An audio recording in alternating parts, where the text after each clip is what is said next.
Wabarakatuh. Setiap manusia yang berakal pasti menginginkan kejayaan dan kebahagiaan di dunia dan akhirat. Tidak ada manusia menginginkan kecelakaan, kesengsaraan, kepayahan dunia dan akhirat. Tapi banyak manusia yang keliru di dalam mencari kejayaan kebahagiaan.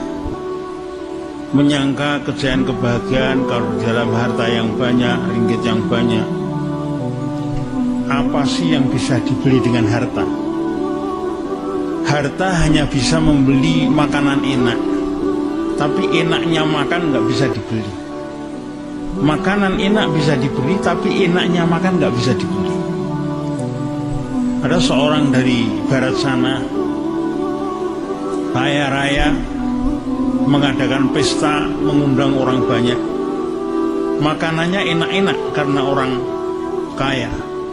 Tapi dia sendiri nggak boleh makan garam, nggak boleh makan gula. Maka makanannya hanya bubur bersama telur di dadar istilahnya. Hari-hari hanya bubur dengan telur saja, bosan. Maka mengatakan harta hanya bisa membeli makanan enak, tapi nggak bisa membeli enaknya makan. Harta hanya bisa membeli tempat tidur yang enak, tapi tidurnya itu sendiri nggak bisa dibeli. Tidur itu nggak bisa dibeli. Orang kalau nggak bisa tidur, repotnya nggak karu-karuan. Orang nggak bisa tidur. Belum tentu orang berada di hotel-hotel mewah tidurnya nyenyak, belum tentu. Lebih enak berada di masjid dengan orang tabligh ini tidurnya enak sekali. Ada seorang di Swedia. Di Swedia ini karena banyaknya orang yang bunuh diri, maka diadakan satu tempat, diperbolehkan bunuh diri tempat. Ada dengan cara dipenggal, ada dengan cara di kursi kursi listrik, ada dengan cara beberapa cara. Satu saat ada karkun itu iseng masuk di dalam tempat bunuh diri. Loh, kok ada namanya Abdullah ingin bunuh diri? Abdullah kok ingin bunuh diri? Jam sekian, tanggal sekian. Maka jam sekian, tanggal sekian dia dicegat, bahasa Jawanya itu di situlah dia untuk menunggu. Ternyata benar ada orang wajah Arab datang. Tanya, Pak, nama siapa? Namanya Abdullah. Nah, ini yang mau bunuh diri. Targib untuk ke masjid. Gak mau targib lagi, gak mau. Akhirnya dikatakan, ini saya sudah masanya bunuh diri. Sudah begini, Pak, nanti ke masjid dulu. Nanti kalau mau bunuh diri diteruskan, saya istilahnya dibayarkan. Tapi kalau sudah kadung bunuh diri nggak bisa ke masjid. Ya sudah, mau diajak ke masjid. Di masjid pas ada taklim di situ. Taklim, maka ikut taklim langsung tidur. Tidur 2 hari 2 malam lebih tidurnya. Insya Allah. Waktu bangun dia kaget, loh, saya ini di mana? Berada di masjid. Loh, sama kok bisa di masjid ini gimana saya? Bapak mau bunuh diri. Oh iya, ceritanya saya ini 20 hari nggak bisa tidur. 20 hari lebih nggak bisa tidur. Orang itu kalau nggak bisa tidur rusak, jaringan rusak. Jadi badan itu terasa berat sekali, terasa sakit sekali. Maka karena terlalu sakit ingin bunuh diri saja. Keluarganya mengizinkan, tapi tahu-tahu ketemu karkun, masuk masjid tidur. Ya bangun tidur sudah nggak ingin bunuh diri lagi, sudah tidur, sudah enak. Singkat cerita mau 3 hari, diajak 3 hari mau. Setelah 3 hari ini pulang, orang rumah kaget, ini Abdullah sudah bunuh diri kok pulang lagi ini? Bener Abdullah atau bukan ini? Enggak, saya ini Abdullah, saya ini enggak jadi bunuh diri, ceritanya gini. Oh, malah senang. Tadinya takut, akhirnya malah senang. Setelah itu cerita ini berkembang. Tetangga akhirnya didengar oleh wartawan. Maka ditulis dalam surat kabar. Setelah ditulis oleh surat kabar, terbaca oleh pemerintah. Maka pemerintah ini membikinkan bilik dalam tempat bunuh diri ini, ada bilik untuk karkun. biar nanti kalau ada yang bunuh diri supaya dibujuk lagi. Karkun tambah kerjaan. Ya Allah. Ini ceritanya orang bisa membeli tempat tidur tapi tidak bisa membeli tidur. Tidur nggak bisa terbeli. Subhanallah. Jadi tidur itu nikmat sekali, tidur itu. Orang punya istri cantik jelita baru lagi, tapi ngantuk. Kira-kira gimana? Ya enak tidurnya. Masya Allah. Hah? Enak tidur. Ingin dari Amerika sampai Malaysia ingin melihat-lihat, tahu-tahu ngantuk, tetap ingin tidur saja. Lapar, anak kecil nangis karena kelaparan, lapar sekali, tapi ngantuk, sudah diberi makanan tidur saja. Jadi tidur ini Masya Allah. Sebetulnya enaknya tidur itu di mana toh? Enaknya tidur itu waktu tidur nggak terasa, belum tidur, setelah tidur sudah selesai. Kok terasa nikmat itu di mana? Nah, waktu tidur nggak terasa. Enaknya tidur itu sebetulnya karena ngantuk ini penyakit, ditidurkan jadi enak. Masya Allah. Ngantuk ini penyakit, ditidurkan jadi enak. Coba sekarang disuruh tidur 2 hari 2 malam, apalagi 10 hari 10 malam, repot maka Allah SWT. Jadi nikmat dunia itu hanya kayak gitu saja. Karena ngantuk ditidurkan jadi enak. Orang ingin ke WC, sangat ingin sekali. 1 jam 2 jam, setelah itu setelah 3 jam melihat WC langsung duduk keluar. Nikmat sekali karena ingin 2. Jadi keluarnya itu nikmat sekali. Coba sekarang 2 terus-terusan, wah ya repot maka Allah SWT. Jadi nikmat itu karena hilangnya penyakit. Lapar ini penyakit, maka makan jadi nikmat. Coba sekarang sudah kekenyangan suruh makan terus, jadi repot. Dunia itu kayak gitu. Pertama adalah hilangnya penyakit, kedua nikmat semu. Nikmat semu itu apa? Seperti nikmat orang juara tinju, tahu ya? Jotosan. Wah, menang. Kalau sudah menang terus nikmati itu, dia akan menang seterusnya? Tidak. Jotosan itu yang menang saja bonyok, apalagi yang kalah. Bonyok itu apa? Rusak. Iya, yang menang saja rusak, apalagi yang kalah. Dan kalau sudah menang selamanya? Tidak. Yang ingin jotos itu, yang ingin ngantemi itu antri. Penantang sampai 10, 20, 50 nantangi terus. Juaranya nggak boleh gonta-ganti, penantangnya gonta-ganti. Ya akhirnya jatuh lagi, juaranya ini ganti lagi kayak. Itu dapu sih kok mau-maunya gitu loh, Masya Allah. Enaknya tidur itu di mana? Tidur ini sebetulnya akhul maut, saudaranya mati. Orang itu kalau mau mati, di mana saja mati. Orang di mana saja kalau mati. Malaikat mati nggak melihat ini baru senang-senang, jangan dibunuh dulu. Enggak. Pokoknya masanya mati. Maka di surga tidak ada mati lagi. Tidak ada tempat tidur di surga lebih enak daripada dunia seisinya, nggak ada itu. Padahal di dunia nampaknya enak, tapi sebetulnya itu bukan nikmat, itu saudaranya mati itu. Harta hanya bisa membeli rumah mewah, tapi ketenangan di dalam rumah nggak bisa dibeli. Ketenangan dalam rumah, ketentraman dengan istri, ini nggak bisa dibeli. Banyak orang istrinya cantik malah susah. Bukan kalau punya istri cantik yuk senang, belum tentu. Istrinya cantik malah susah. Karena istrinya minta anu, nggak mau diginikan, mau dicerai cantik, nggak dicerai ngerepotin. Ini kan ngerepoti semua ini sama kamu Subhanahu wa ta'ala. Harta hanya bisa membeli obat-obatan, tapi tidak bisa membeli kesehatan. Harta hanya bisa membeli obat-obatan, obat-obatan bisa dibeli, tapi kesehatan nggak bisa dibeli. Subhanallah. Nikmatnya sehat ini yang tahu orang sakit. Nikmatnya sehat. Saya punya kawan ini harus diamputasi, dipotong. Apa itu? Kakinya dipotong di rumah sakit. Saya tanyai, sakit nggak dipotong? Ya sakit. Potong nggak sakit? Sakit. Dia sudah kakinya hilang, rasa sakit masih bayar itu, dan jadi jalannya ya nggak enak. Masya Allah, kakinya hilang kaki kan repot, sakit dipotong, bayar mahal lagi itu. Kita ini nggak sakit, nggak hilang, nggak bayar, kok nggak mau syukur itu loh. Masya Allah, Insya Allah semua mau syukur ya. Mau syukur, jalan kaki 4 bulan, Masya Allah, ini baru syukur nih kalau jalan kaki 4 bulan ini. Sudah berapa bulan kita ini untuk bermaksiat, dan berapa bulan kita untuk jalan kaki taat pada Allah Ta'ala? Belum pernah. Masya Allah, maka niat semua jalan kaki ya, untuk mensyukuri kaki.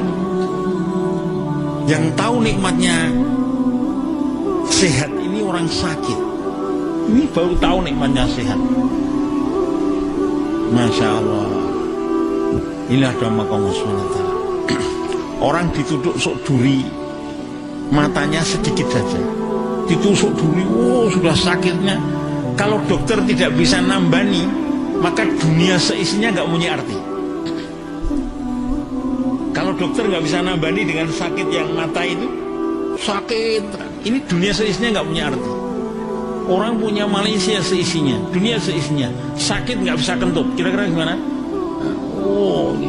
Malaysia mau dikorbankan untuk kentut. Ini, tapi waktu kayak gini nggak tahu harganya sehat. Orang di rumah sakit berapa saja dikorbankan untuk, iya. Inilah doa Allah. Ada 5 perkara yang tahu hanya orang 5. Pertama, orang sakit kan tahu harganya orang sehat. Orang sehat tahu harganya orang sakit. Kedua, orang senggang yang tahu harganya orang sibuk. Orang mau sibuk, senggang ini nikmat. Sibuk. Terus yang tahu harganya orang muda, ini setelah tua. Setelah tua ini tahu harganya orang muda. Waktu muda ini seakan-akan, wah saya tak kerja habis-habisan untuk umur tua, untuk masa depan. Iya, banyak sekarang anak-anak muda kerja habis-habisan untuk masa depan. Masa depan itu apa? Kalau masa depan itu tua, belum tentu. Pertama belum tentu tua. Kedua, setelah tua pun untuk apa? Saya ini sudah berada di masa depan, wahai anak muda. Tidak ada apa-apanya masa depan itu. Saya ini sudah di masa depan, ya. Kalau dikatakan tua, saya ini sudah tua, tidak ada apa-apanya tua itu. Kenapa harus dipersiapkan dengan begini-begini? Masa depan yang pasti itu kuburan, itu sudah benar. Kuburan ini masa depan yang pasti. Jadi kalau tua belum tentu. Banyak anak muda mati. Adik saya sudah meninggal dunia semua, saya malah belum. Masya Allah. Jadi masa depan yang pasti itu kuburan, mahsyar, sirat. Nanti yang tahu nikmatnya hidup itu orang mati. Setelah mati baru tahu nikmatnya hidup. Insya Allah.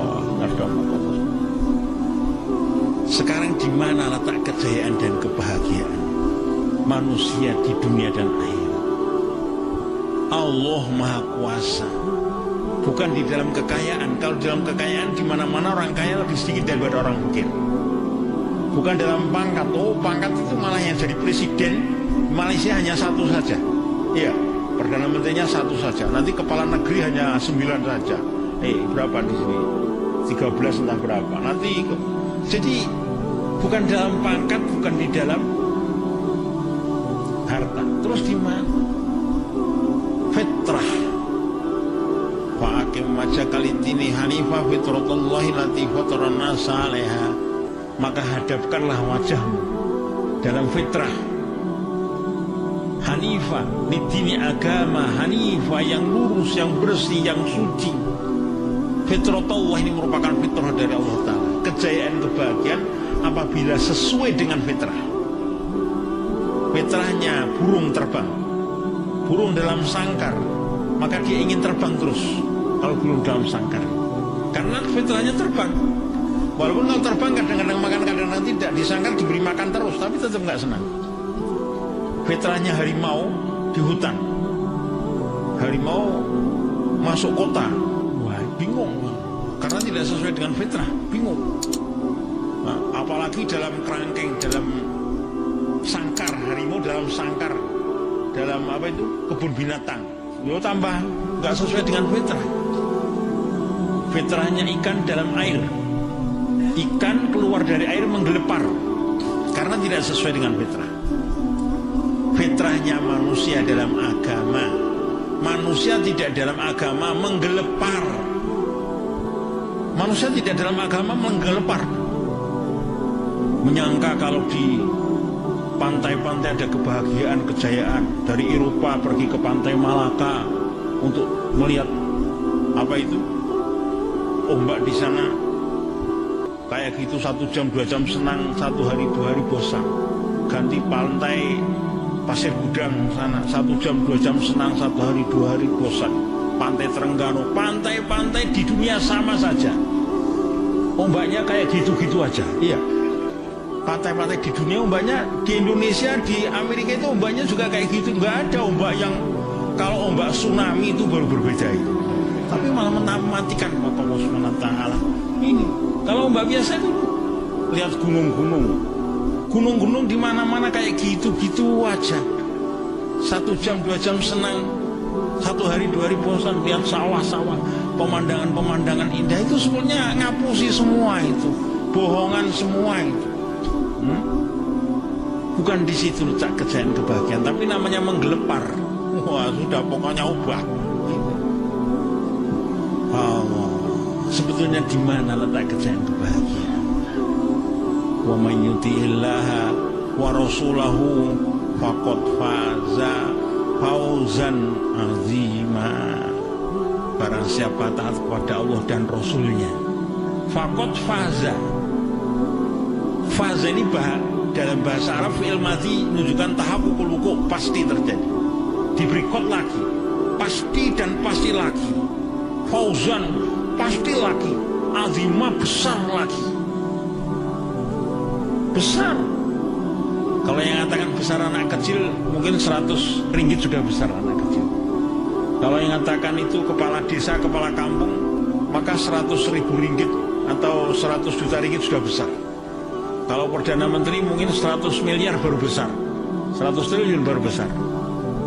Sekarang kalau yang mengatakan besar ini Allah Subhanahu wa Ta'ala, kira-kira berapa? Dunia seisinya bagi Allah tidak seberat sayap nyamuk. Dunia seisinya. Siapa bisa menimbang sayap nyamuk? Seberat-berat sayap nyamuk itu tidak bisa ditimbang. 1000 sayap nyamuk tidak akan, apa itu, timbangan itu sampai ubah itu tidak. Saking ringannya, ditiup satu tiupan itu saja sudah mabur semua itu sayap nyamuk karena ringannya. Itu dunia seisinya bagi Allah hanya sebesar nyamuk. Rebutan sebesar sayap nyamuk. Masya Allah, rebutan sayap nyamuk. Nikmat Allah Ta'ala ini bertingkat-tingkat. Nikmat Allah Ta'ala tingkat paling rendah itu nikmat keduniaan. Tingkat paling rendah. Saking rendahnya nikmat keduniaan, sehingga orang-orang kafir pun diberi. Musuh-musuh Allah Ta'ala diberi karena rendah. Kita punya tetangga yang sering menggunjing kita, memfitnah kita. Tetangga minta sampah. Pak minta sampah. Oh silakan. Semua Pak, oh ya silakan.